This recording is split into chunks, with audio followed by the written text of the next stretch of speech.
Osho philosophy, मैं कौन हूँ, पार्ट 3। प्रेम, मृत्यु और जागरूक जीवन। धीमा, गूढ़ संगीत, आवाज शांत लेकिन प्रभावशाली। पार्ट 1 में हमने जाना कि हम शरीर नहीं है, मन नहीं है और विचार भी नहीं है। पार्ट 2 में हमने समझा कि हमारा असली स्वरूप है साक्षी भाव। लेकिन अब सबसे बड़ा प्रश्न सामने आता है, अगर मैं चेतना हूँ, अगर मैं साक्षी हूँ, तो फिर प्रेम क्या है, मृत्यु का भय क्यों है और इस जीवन को कैसे जिया जाए।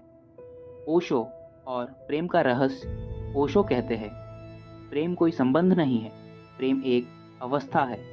हम जिसे प्रेम कहते हैं वह अक्सर ज़रूरत होती है, डर होता है, अकेलेपन से बचने का तरीका होता है। लेकिन ओशो कहते हैं, जब तुम स्वयं को नहीं जानते तो तुम प्रेम नहीं कर सकते। तब तुम केवल किसी दूसरे के माध्यम से खुद को पूरा करना चाहते हो। सच्चा प्रेम तब शुरू होता है जब तुम्हें किसी की ज़रूरत नहीं रहती, जब तुम इतने पूर्ण हो कि बांटना चाहते हो। साक्षी और प्रेम। ओशो कहते हैं, जो व्यक्ति साक्षी बन गया वही वास्तव में प्रेम कर सकता है, क्योंकि अब प्रेम में डर नहीं होता, ना खोने का डर, ना छूट जाने का डर। क्योंकि जो स्वयं को जान चुका है वह किसी को पकड़ता नहीं, वह स्वतंत्र प्रेम करता है। मृत्यु का भय क्यों? अब आते हैं सबसे बड़े डर पर, मृत्यु। ओशो कहते हैं, मृत्यु से डर केवल वही व्यक्ति डरता है जिसने कभी जीना नहीं सीखा। जो व्यक्ति स्वयं को शरीर मानता है वही मृत्यु से डरता है। लेकिन जो जान चुका है कि वह शरीर नहीं, चेतना है, उसके लिए मृत्यु केवल एक परिवर्तन है, जैसे कपड़े बदलना। ओशो की मृत्यु पर दृष्टि। ओशो कहते हैं, मृत्यु जीवन का अंत नहीं, जीवन की पूर्णता है। जिसने जीवन को पूरी जागरूकता से जिया उसके लिए मृत्यु उत्सव बन जाती है। लेकिन जिसने जीवन को नींद में बिताया उसके लिए मृत्यु भय बन जाती है।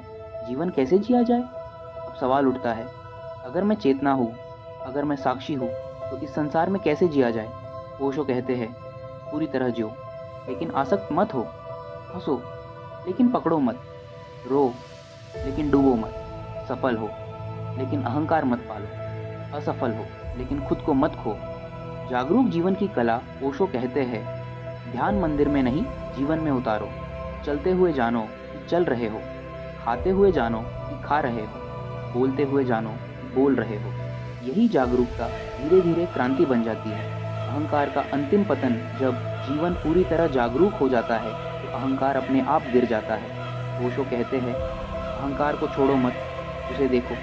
देखते देखते वह पिघल जाता है और जो बचता है वही सत्य है। अंतिम सत्य, मैं कौन हूँ? अब हम फिर उसी सवाल पर लौटते हैं, मैं कौन हूँ? ओशो कहते हैं, तुम नाम नहीं हो, तुम रूप नहीं हो, तुम कहानी नहीं हो, तुम वह शून्य हो जो भरा हुआ है, तुम वह मौन हो जिसमें सब कुछ घटता है, तुम वह आकाश हो जिसमें जीवन के बादल आते जाते हैं। पार्ट 3 का समापन, पावरफुल एंडिंग।